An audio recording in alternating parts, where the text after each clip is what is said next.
Hi.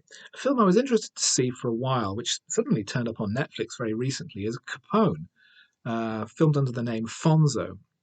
It's the comeback production for Josh Trank, who 6 years ago suffered the ignominy of being thrown off Fantastic Four, his big budget breakthrough, and the film being largely reshot and re edited without his input, and the result being famously a massive commercial disaster that seemingly derailed his career for good. This is his comeback production. He wrote, directed, and edited it, as well as taking a small cameo role. And it's based on the last few months in the life of Al Capone, the notorious gangster who ruled Chicago in the 1920s and was eventually deposed and locked up for tax evasion.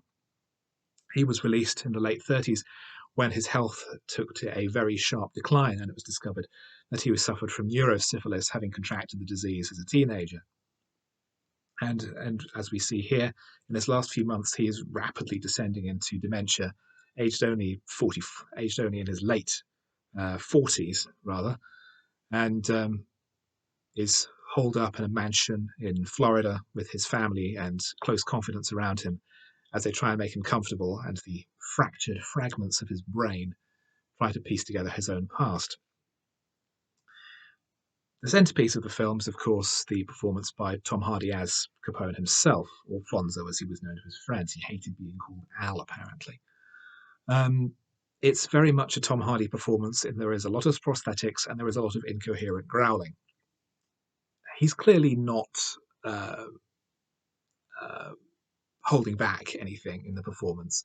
It's a full-blown Tom Hardy performance with the kind of method overacting that you might expect.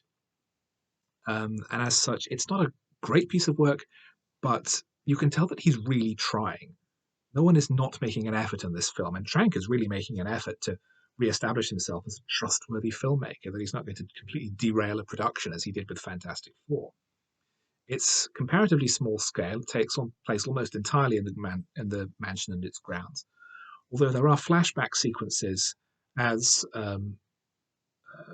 Capone becomes lost in his own memories to happier days, to his childhood, to other people that might hold some key to unlocking parts of his memory. In particular, there is a belief that he has secreted $10 million in cash somewhere, but the location of which, of course, is lost in the rotting fragments of his brain.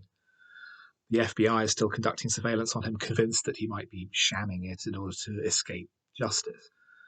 But we just end up watching the shell of a man rotting away. And this is particularly obvious in a scene where the FBI come to fully interrogate him, accompanied by a lawyer. His response is to mumble a few incoherent answers before violently and loudly soiling himself. It's a reasonably good film.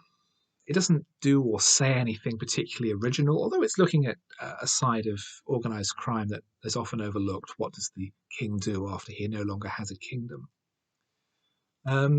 But performances aside, there's not a great deal here of particular interest. It does show that Trank is capable of running a production competently and producing a relatively interesting film, but overall, it's not necessarily something worth your time. Next time, maybe Trank will produce something that really is attention grabbing, and certainly with an actor like Tom Hardy on board, it's bound to at least be interesting. But you can probably give this one a fairly safe miss.